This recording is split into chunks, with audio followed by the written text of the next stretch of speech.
What's going on, guys? Welcome back to the DX Gamer Show. I'm Operation DX, and today we're going to be checking out the latest builds of Planet Explorers version 0.82. This is a long overdue update for my channel, and I do apologize. What you are seeing me do in the beginning of this update video isn't exactly very practical for this version of Planet Explorers. It actually took me about 5 or 10 takes to make this happen. I just really wanted it in the beginning of my video. But the mesh collision detection in this game is pretty horrendous, and things do pass through each other, especially on loads. I'm finding that a lot of my turrets are passing right through these little stands that I built for them, and it's really kind of irritating. I'd also like to note that the craft you're seeing in the beginning of this video are not mine, and I downloaded them from isoplanetexplorers.com. Because a lot of the stuff is new to me and I finally picked this back up, I'm going to be covering from 0.80 and forward. The updated replicator system is significantly better than it has been in previous versions of the game. It is now well organized, it's easy to find everything, you don't have to go through this big giant list like you did before, even though the previous iteration did have tabs that seemingly would organize everything, they just didn't work. The colony system in Planet Explorers also received a substantial upgrade. You can now bring in mainline NPCs to come live and work in your colony. You can actually assign them tasks, which they'll actually do now, so you can tell them to work on farming or have them defend the colony. Some areas in the colony, however, have not been updated. For example, the way the power system works, and I still don't like it. It requires too much babysitting. I personally think that you should be able to assign a worker to go out and maintain the power plant, and that would encompass getting the coal and feeding it and all of that. And then same thing with farming. I think that the farmer should go out and get water, and they should make pesticides and eventually start making seeds and producing food on their own without having to watch after them. I like how once NPCs do come into your colony, you gain full control over their inventory, their weapons, and armor systems. So if you have people that are defending your colony, you can actually fit them with proper gear for defense. Well-placed defensive systems in your colony does a really good job of taking down hostile creatures as they come into your base. Also, having the NPCs assigned to defense really helps. Let's go ahead and take a look at the new building that was added to the colony. So this is the incubator, and it's basically a farming building. And this is essentially what you assign your NPCs to take care of all the farming. You put your seeds in there, they'll automatically plant it, although you are responsible for loading the thing with water and pesticides, and that's the thing I was saying that probably should be automated. Vehicles in Planet Explorers are no longer dead silence. You don't hear the sound of the ocean as you're just driving around. Engines have proper sounds now. It's pretty cool. So when you're driving around your land vehicle or flying around in your air vehicle, you have proper sounds that now add to the immersion of the game, and that is definitely a good thing. If you're not up to speed with the latest builds of Planet Explorers, you may have noticed some interesting things going on when I first flew into my colony in the beginning of the video. So here is one of them, which we'll talk about in a second, but that is pretty cool. Now, again, I'm using vehicles I downloaded from ISO Planet Explorers. These are not my creations. They are just awesome. But in the latest builds of Planet Explorers, they added boats. I believe eventually in Planet Explorers we'll be able to go to different land masses. In the storyline, it is hinted about that the Epiphany, the ship that you crash landed on this planet in, is on a different continent. So logically, boats seem like something that would make sense for this, but they're just really freaking cool. Even though what you see me do in the beginning of this video is not a feature of Planet Explorers, I'm kind of hoping that one day it will be. I love the idea of having multiple ships serving multiple purposes. But anyway, if I were to move that ship with the helicopter sitting on top of it, the helicopter would most likely just pass right through it and sink to the bottom of the ocean, which is very unfortunate. If the helicopter did manage to survive the horrendous collision detection, what would happen is as you move the ship, it would just stay still, and then it would just fall in the ocean after the ship was no longer underneath it. Another new addition to Planet Explorers is the monorail system, and I gotta say, I love the concept. This is something that I was trying to do in the game before this kind of stuff even existed. So it's cool to see some sort of official version of this in the game. It can be a little bit tedious and time-consuming to set this all up, but once you get it operating, it's pretty awesome. It is obviously substantially less involved than what it would take you to actually build a proper road system around Maria. And with the whole building blocks and blocky roads, this is far superior to doing something like that.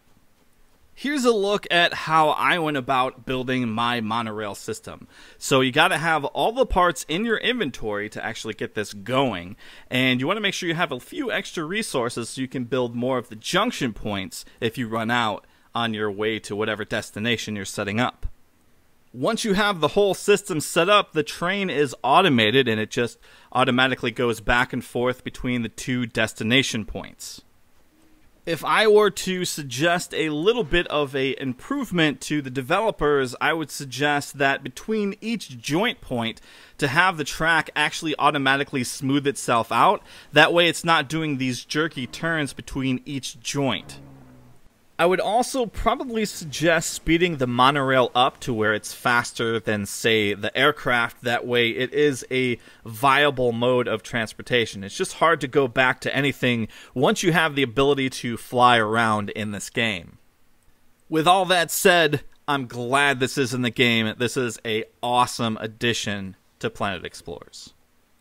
Moving on, let's go ahead and check out one of the new areas added to Planet Explorers, and I'm going to go ahead and fly over to that area in my trusty light transport ship that I used during my Let's Play series. I just like that we can still transfer our ISOs in older versions. Unfortunately, we couldn't do the saves, and because of that, that's part of what made this update video take so long, is I had to play through the entire single-player game. Again, I didn't want to leave anything out. I want to make sure I caught all of the new stuff. And here we are, landed at a new area on the map. This is the Martian settlement. Along with this new area comes some additions to the storyline that gives us some juicy details about Governor Skyrunner and all the crazy things those Martians are up to. No spoilers and no promises, but perhaps I could pick back up my Let's Play and explore that storyline. Overall, it does seem like they did open up the map just a little bit, not too much. It seems like there is still a substantial portion of the single-player campaign map to explore, and they could probably add all kinds of additions. And also, with talk of the possibility of flying to other planets, this game could end up being just enormous. So I'm really interested to see what the future holds for Planet Explorers. So some of these new additions are great. I'm really hoping that they add more to the colony system and make it a little deeper. I love what they've done with the replicator, and it's beautifully complicated. Like, building those subcomponents to build parts and all of that is freaking awesome. So this river we're traveling down is an area of the map that has been opened up for exploration. So now we are going to take a look at yet another feature that was added recently to the game. And this is something that I find pretty awesome and has a lot of potential, even though they haven't done a ton of stuff with this quite yet. As you travel down the later parts of the story, which may not be the later parts of the story, but it is for what's available right now, you gain access to a few new goodies, which is awesome. Like to see new stuff. So we get the scuba mask and the flare gun, and these are two things that are very helpful for what I'm about to do right now. The scuba mask allows you to stay underwater a little bit longer if you otherwise were not wearing it. It's not indefinite, but perhaps maybe they can add something to the game later where you could have maybe an underwater base and you could wear something that would last maybe a little bit longer. And then the flare gun is for when we go really deep or under a underwater cavern and we can't see anything. It's really helpful for that sort of thing. Another new addition to Planet Explorers is sea creatures. So there's all kinds of underwater life swimming around. A lot of it is pretty aggressive. I found that a lot of these things do attack you. There are a few that are passive, but it's kind of like roaming across the surface. You never know what's going to happen. Obviously, these creatures are pretty aggressive and they want to get me. And they're pretty tough. So here you're kind of seeing the purpose of the flare gun. It is not necessarily just for underwater. You can use this above ground, and it does the same kind of thing. Planet Explorer still has that rather bizarre dimming feature when you get into areas that would otherwise not be dark. This is another area of the game that I'd probably suggest to the developers to work on a little bit or iron out. It's just a little bit awkward. It seems like the engine's not designed to make real-time light calculations, so they're making up for it by adding that dimming feature. Another thing they changed is the way the scanning system works in Planet Explorers. So now as you play through the single-player campaign, you get unlocks for your scanner to be able to scan for the higher-end resources. Of course, in adventure mode, you get those right off the bat, but if you're playing through the single-player campaign, you start with nothing and work your way up. So you gain the access to iron and copper first, and then later I think you get zinc and silver, and then finally you get the ability to get gold. So it kind of prevents you from just going out there and mining all the high-tier resources and getting the highest-tier stuff right away. So I'm not 100% on this one, but I think that they removed that global market.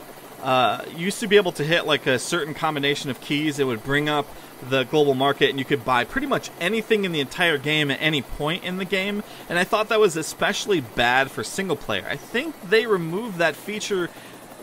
I'm not sure. Maybe the key combination's different. If they did remove it, it's definitely a good thing.